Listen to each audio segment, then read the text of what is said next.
현대의학과 심천생리학의 차이. 우리가 잘못 알고 있는 것이 있습니다. 질병의 치료 개념입니다. 우리는 약을 먹고 그 증상이 일시적으로 완화되거나 수술로 잘못된 부분을 잘라내는 것을 치료라고 알고 있습니다. 그러나 엄밀히 말하면 이런 방법은 근본 치료라고 할 수 없습니다. 올바른 치료의 개념은 어떤 약을 먹지 않고도 어떤 행위를 하지 않고도 우리 몸이 본래 기능을 할 수 있도록 재생 복원시켜 주는 것입니다. 예를 들면 소화불량이라고 하면 위가 제 기능을 다하지 못한 결과로 나타난 증상입니다. 현대의학의 치료법은 보통 소화제를 먹습니다. 소화제를 먹으면 일시적으로 소화는 됩니다. 그러나 소화제는 위가 하지 못한 소화를 도와는 주었지만 고장난 위 기능을 고쳐주는 것은 아닙니다. 소화제를 먹고 있는 동안에도 위는 계속 기능이 떨어집니다. 그래서 음식을 먹을 때마다 소화가 안 되고 그때마다 소화제를 반복해서 먹게 됩니다. 그래서 만성 소화불량이란 만성의 수식어가 붙습니다. 소화불량의 올바른 치료법은 위의 기능이 정상이 되도록 해주는 것입니다. 위장의 기능이 정상이 되도록 하기 위해서는 위장 쪽으로 혈액 공급이 잘 되어서 위장세포가 재생 복원을 하여 위의 수축 활동과 위산 분비 등이 정상이 되도록 해주어야 합니다. 안구 건조증도 현대의학은 인공 눈물을 반복해서 넣어주는 방법이지 눈물샘의 기능 자체를 회복시키는 방법은 아닙니다. 눈물이 적게 생산된 원인은 눈물을 만들어내는 공장 역할을 하는 눈물샘으로 들어가는 혈관을 어혈이 막아서 눈물을 만들어내는 원료인 혈액이 잘 공급이 되지 않았기 때문에 공장 역할을 하는 눈물샘에서 제품인 눈물이 적게 생산된 것입니다.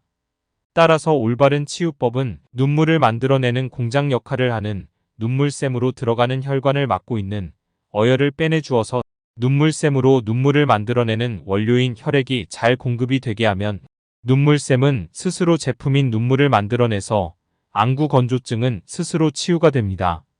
이것이 올바른 근본 치유법입니다. 당뇨병도 현대의학은 부족한 인슐린 성분만 보충해주는 방법이지 췌장의 장기 기능을 고치는 방법은 아닙니다.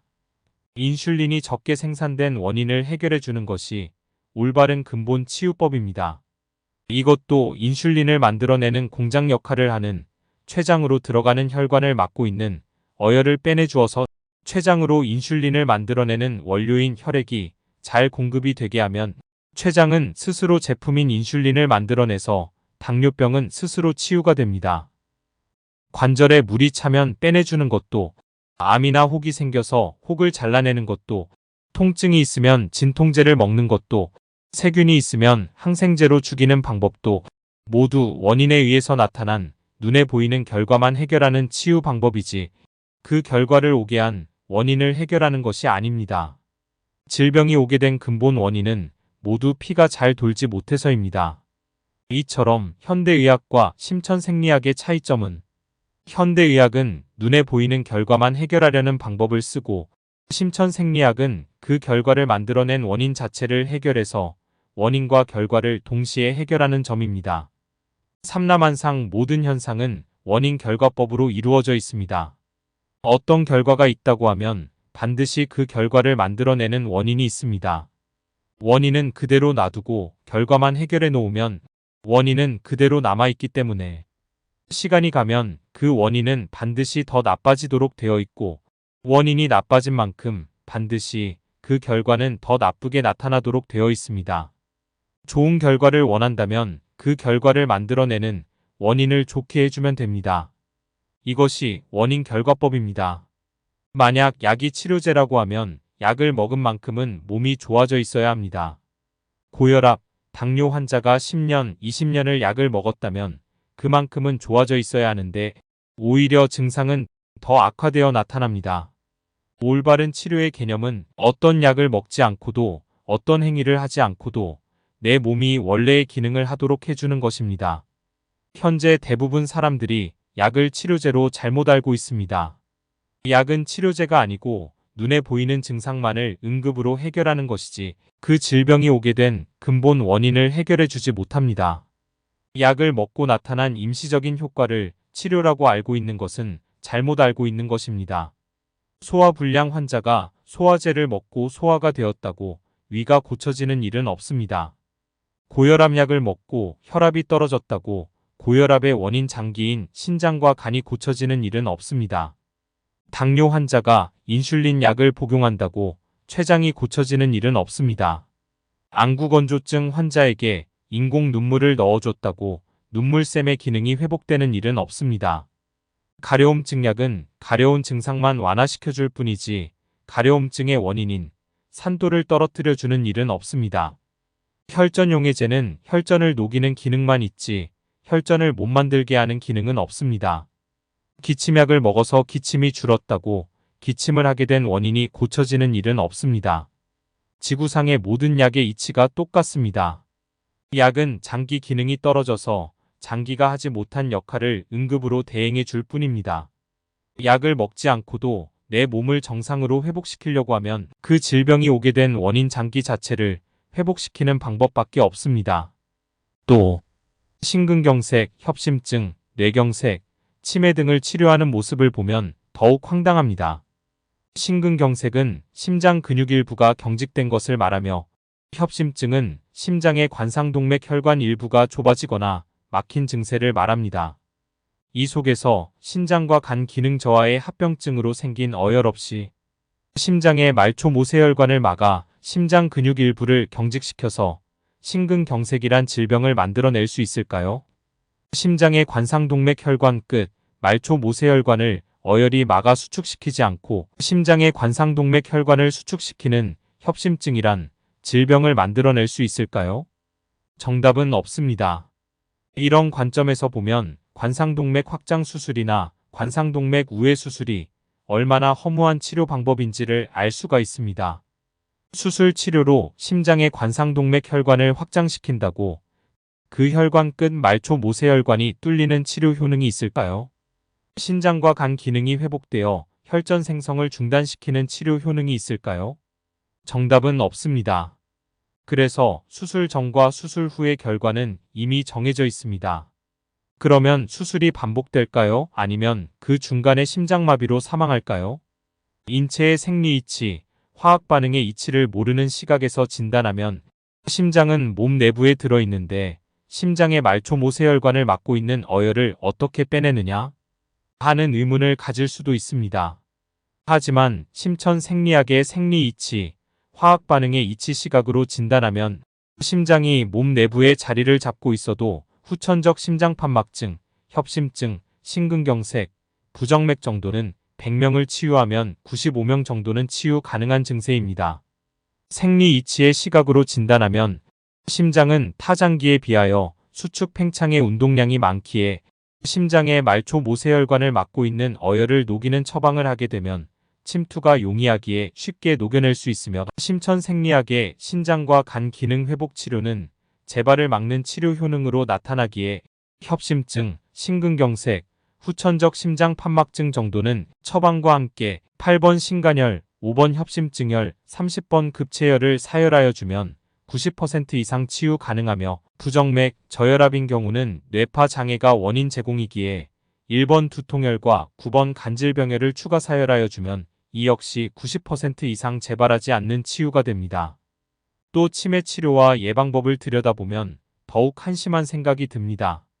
각종 두통, 기억력 감퇴, 치매, 뇌경색, 알츠하이머, 자폐증, 정신이상까지 뇌혈관이 막히지 않고는 발병할 수 없는 증세들입니다. 치매와 각종 뇌질환들이 어혈 없이 뇌혈관을 막을 수가 있을까요? 어혈 없이는 뇌혈관이 막혀서 오는 이런 질병을 만들어낼 수가 없습니다.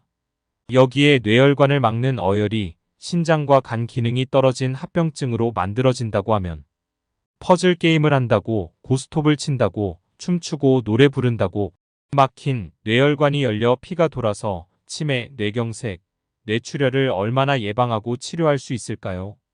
0.1% 정도나 치료가 가능할까요? 또 만성위염이란 위에 염증이 있는데 약을 먹어도 치료가 되지 않을 때 붙여진 질병 이름입니다. 만성위염을 두고 원인 치유와 결과만을 보는 시각을 비교하여 왜 치료 방법이 달라지는지 살펴보겠습니다. 위에 염증이 있다고 하는 것은 이미 침입 세균이 위 벽에 자리를 잡고 세력을 키웠기 때문입니다. 여기서 진리의 시각으로 접근을 하면 왜 침입균이 위 벽에 자리를 잡게 되었느냐 하는 것이 원인을 보는 시각입니다. 만약 침입 세균이 위 벽에 침입하는 순간 백혈구가 잡아먹었다면 위험은 생기지 않아야 합니다. 침입균이 위 벽에 자리를 잡았다고 하는 것은 이미 염증 부위는 혈관이 막혀 피가 못 돌고 핏길 따라 돌아다니는 백혈구가 침입균이 있는 곳까지 접근을 할 수 없었다는 답이 나옵니다.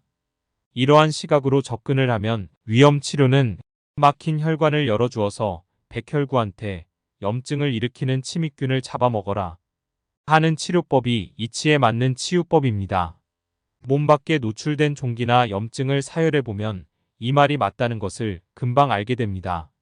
하지만 현대의학처럼 위험의 원인은 생각하지 않고 염증이라는 결과만을 놓고 접근을 하면 그 침입균의 종류가 어떤 종류냐 하는 방향으로 흘러서 그 침입균을 잘 죽이는 약인 항생제를 만들어서 복용하는 방법이 나올 수밖에 없습니다.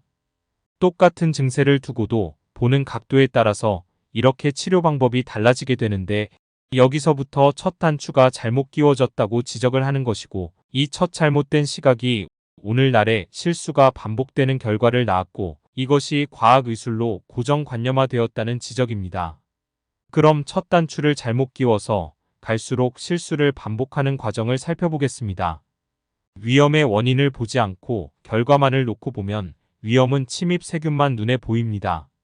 이러면 침입균을 죽이는 약을 만들어내는 쪽으로 발전을 할 수밖에 없는데 침입균이 잘 죽는 약을 만들어내서 복용을 했다고 가정합시다. 주사를 맞든 약을 복용을 하든 그 약 성분은 피에 섞여 혈관을 따라서 염증이 있는 곳까지 도달을 해야 하는데 이미 염증이 있는 곳은 혈관이 막혀 피가 못 돌고 있다면 어떻게 될까요? 죽이라는 침입균은 못 죽이고 피가 도는 혈관에 노출된 우리 몸을 지키는 백혈구만을 죽이거나 약화시키는 결과를 초래하고 맙니다. 만약 그 약이 침입균이 있는 곳에 100% 도달했다면 약을 한번 복용하면 침입균이 몽땅 죽으니까 한 번의 치료가 끝나야 합니다. 하지만 그 약 성분은 염증 부위에 혈관이 막힌 정도만큼 적게 유입되기에 몇 개월을 복용시켜도 치료가 되지 않으니 만성 위염이라는 이름이 붙게 되고 약을 장복할 수밖에 없는 것입니다. 이렇게 첫 단추를 잘못 깬 부작용으로 인해 위험약인 항생제를 장복시키면 그 약의 부작용으로 백혈구의 힘은 갈수록 약해져서 새롭게 침입하는 세균을 물리칠 힘이 없어집니다. 이러면 새로운 세균이 침입할 때마다 약을 먹을 수밖에 없는 나약한 몸이 되어서 결국 인간은 약의 노예가 되고 맙니다. 이러한 결과를 놓고 보면 목적이야 위험을 치료하기 위함이지만 그 결과는 정반대로 몸의 저항력을 약화시켜서 병을 더 깊게 만들었고 백혈구를 약화시켜서 새로운 병원균이 침투하기 쉬운 조건만 만들어주고 말았습니다. 이것이 오늘의 입증된 과학의술의 현 주소입니다. 또 고혈압 약으로 신장과 간 기능을 망가뜨려 피를 혼탁하게 함으로써 산소 부족을 심화시켜서 갈수록 심장이 빨리 뛰도록 하여 혈압을 더 높아지게 만들어 놓고는 환자한테만 안정을 해라, 조심해라, 잘못하면 중풍이 온다 는 말을 할 수 있는지 생각을 해보라는 것입니다. 이 말의 입증 실험은 간단합니다. 일단 고혈압 약을 끊고 한 달 정도만 지켜보십시오. 혈압약을 먹기 전보다 월등히 혈압이 높게 나타납니다. 이런 현상은 약을 먹고 있는 동안에는 고혈압약의 마취 기능에 의해서 심장이 천천히 뛰어 수치상으로만 혈압이 정상의 범주에 있을 뿐이지 이 약을 복용하고 있는 기간에도 본인만 모르고 있을 뿐 내부 장기는 계속 망가져 들어가고 있다는 증거입니다. 이러한 현실을 보면 고혈압약은 원인은 그대로 놔둔 채 결과에만 효과를 내는 약으로 그 약의 마취 기능은 신장과 간 기능을 더욱 떨어뜨림으로써 지방간, 간염, 간경화, 통풍, 관절염, 당뇨, 암, 중풍을 빨리 오게 하는 원인만 악화시켜 놓고는 각 증세마다 약을 따로 지어서 한 보따리 약을 주며 죽음의 길로 몰아가고 있다는 나의 주장이 험담을 하기 위한 주장인지 잘못을 일깨워주기 위한 주장인지 스스로 판단해 보기 바랍니다. 이래서 고혈압약을 장복하면 앞에 나열된 증세는 예약해 놓은 줄 아시오 하고 말을 한 것입니다. 또 몸에 혹이 생겼는데 혹이 작을 때 떼어냈다고 해서 재발이 안 될까요? 아니면 산도가 약하니까 바로 재발을 안 한 걸까요? 정답은 산도가 약해서입니다. 그러면 혹을 조기에 발견해서 조기에 떼어냈다고 해서 혹이 생긴 원인이 근본적으로 예방이 될까요? 정답은 안 됩니다. 일단 혹이 생겼다고 하면 신장과 간 기능이 떨어진 것이 원인이기 때문에 신장과 간 기능을 회복시켜 피를 맑게 해주어야 합니다. 특정 부위에 혹이 생긴 것은 그 특정 부위에 혈관이 막혀서 피가 못 돌아 산도가 높아졌기 때문입니다.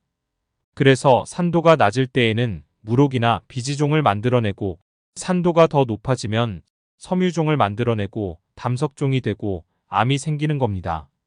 이렇게 산도에 따라서 혹의 종류와 병명이 달라질 뿐입니다. 그렇기 때문에 8번 신간혈을 빼주고 해당 부위를 사혈을 해줘야 됩니다. 이처럼 우리 인체에 나타나는 현상을 어떻게 진단하느냐의 시각 차이에 따라서 현대의학과 심천생리학의 치유 방법이 완전히 달라져 버립니다. 현대의학은 질병이 오는 원인을 보는 시각이 없습니다. 원인에 의해서 나타난 눈에 보이는 결과만을 치료하는 학문입니다. 그래서 원인을 없애서 질병을 예방한다는 것은 처음부터 이루어질 수가 없는 것입니다. 이 글은 심천사혈요법 책과 심천박남희 선생님의 교육 내용을 참고한 글입니다.